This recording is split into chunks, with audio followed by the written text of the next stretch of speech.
మీకు రెడ్డిస్ అంటే ఇష్టమేనా? నాకు మనుషులు ఇష్టం అన్న. నాకు రెడ్డిస్ కులం అని ఏం లేదు. అట్లా ఎవడు అన్యాయం చేసినా సరే, తప్పెవడు చేసినా. స్వాతంత్రం వచ్చిన తర్వాత మొట్టమొదటిసారిగా బ్లడ్ షెడ్ జరుగుతున్న సందర్భంలో మొట్టమొదటిసారిగా తక్కువ కులాలకి ఎవరైతే ఉన్నారో వాళ్ళకి భూమి లేదు, భూమి గురించి గొడవలు రెడ్డి వాళ్ళ దగ్గర ఉన్నప్పుడు ఇవన్నీ జరుగుతున్నాయి. మొట్టమొదటిసారిగా తక్కువ కులాలకి భూమి ఇచ్చింది ఎవరు? గవర్నమెంట్ ఇచ్చింది.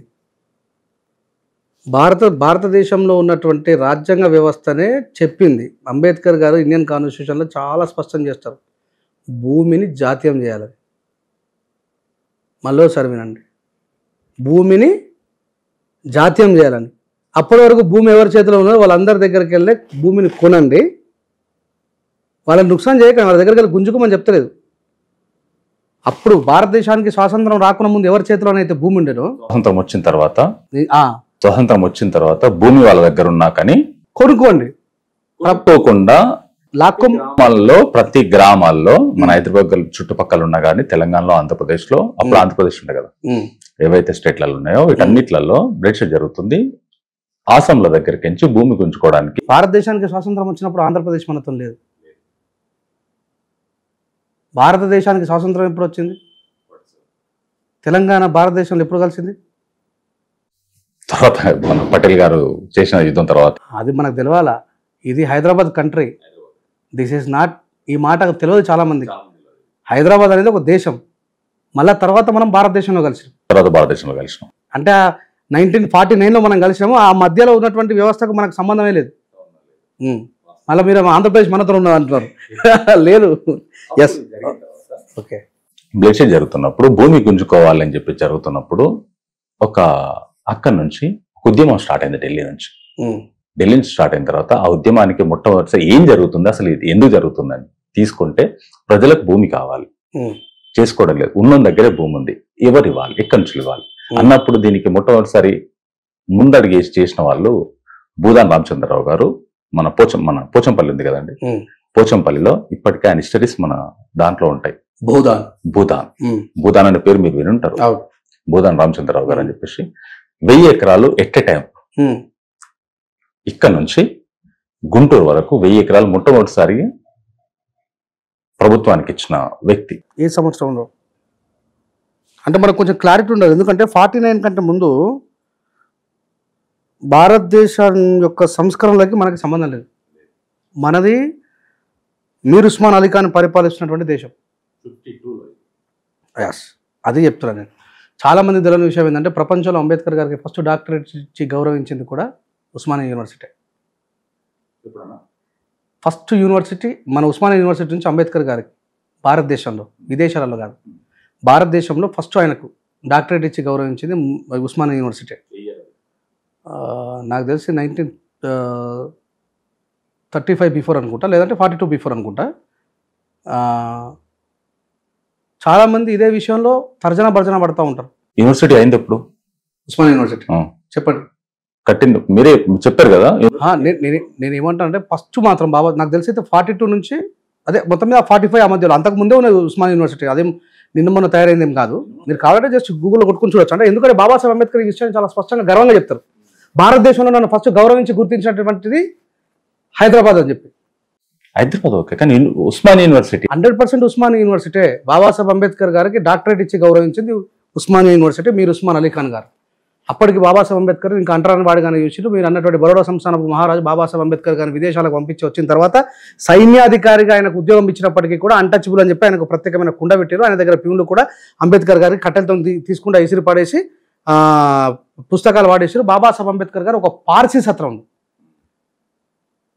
హిందూ అయిన ఒక బాబాసాహెబ్ అంబేద్కర్ గారు పార్సీ సత్రంలో అడల్జీ సొరబ్జీ అనేటువంటి పేరు, అబద్ధం పేరు చెప్పుకొని ఏ సంస్థానానికైతే ఈయన సైన్యాధికారో అక్కడనే ఒక పార్సీ సత్రంలో కిరాయి ఉండాల్సినటువంటి పరిస్థితి ఏర్పడేది భారతదేశం.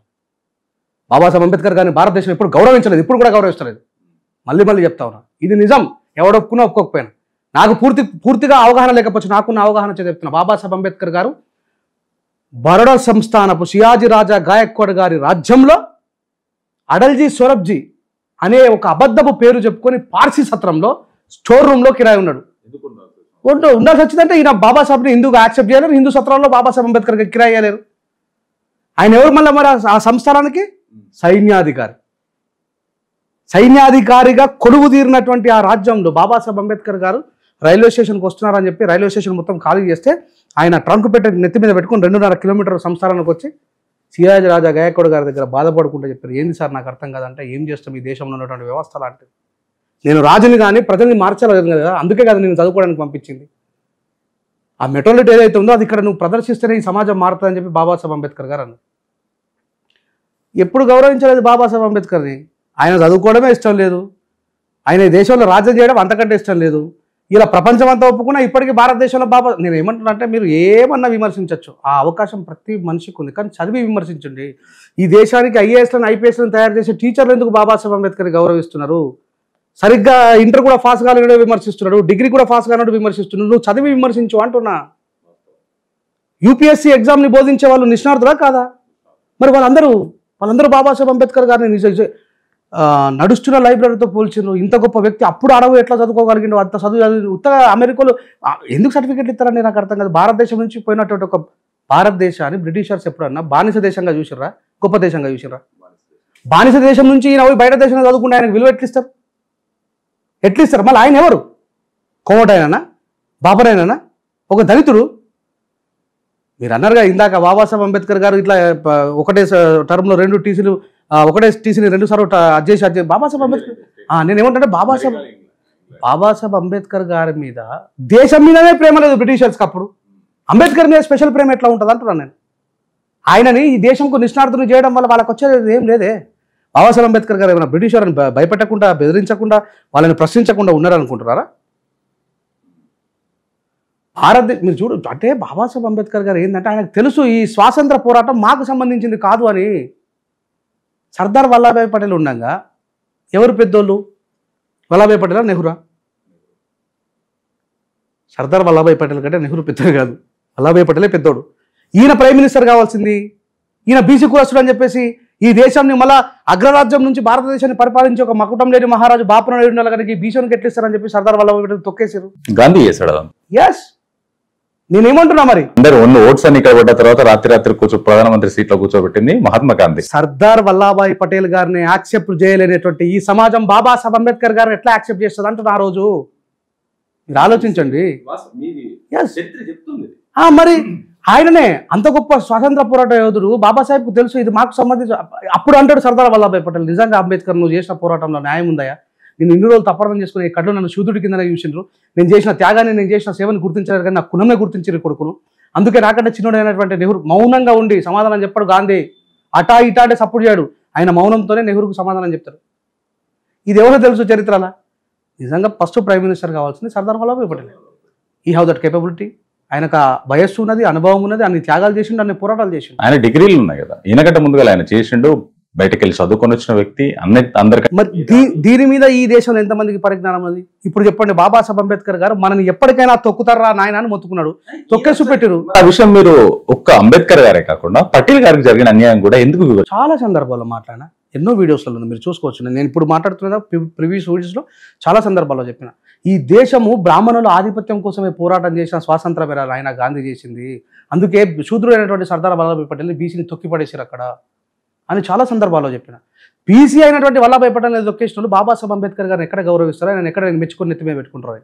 బాబాసాహెబ్ అంబేద్కర్ గారికి ఉన్నటువంటి న్యాయశాస్త్రంలో ఉన్నటువంటి దానివల్లే ఆయనకు ఫస్ట్ ప్రైమ్ మినిస్టర్, ఫస్ట్ న్యాయశాఖ మంత్రి పదవి ఇచ్చే తప్ప దళితులకు కూడా తెలియదు అంబేద్కర్ గారు ఈ దేశానికి మొట్టమొదటి న్యాయశాఖ మంత్రి తెలియదు. అందుకని ఏమంటే హిందూ అయి పుట్టిన ప్రతి ఒక్కడు హిందుత్వంలో నువ్వు ఎక్కడున్నావు, నువ్వెవరు, నీకు ఎక్కడ గౌరవం ఇచ్చారు ఈ దేశంలో.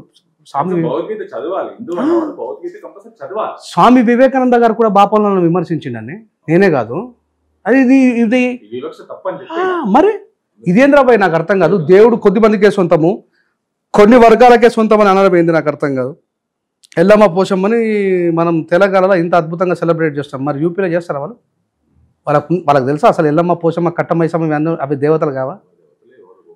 నేనేమంటా అంటే లేదు, దీంట్లో ఒక అర్థం ఉంది. వీళ్ళు బెల్లం శాఖ కోసేటోళ్ళు, మేకలు కోసేటోళ్ళు, కోళ్ళు కోసేటోళ్ళు, ఈ సంస్కృతి వేరు. అట్లా పోతే మనం ఇంకా చరిత్రలో చాలా లోపలికి వెళ్ళాల్సి వస్తుంది. ఇది తెలియదు. అందుకే అంట హిందూ అయి పుట్టిన ప్రతి ఒక్కడు నేను ఎవరు అని హిందుత్వంలో వెతకాలి. నా గ్రంథం ఏదని వెతకాలి. నా గ్రంథం ఏం బోధిస్తుందో వెతకాలి. నా గ్రంథంలో ఏం రాసిందో వెతకాలి. చదవకుండా ఊరికే నేను హిందూ అంటే మాత్రం నేను యాక్సెప్ట్ చేయాలి.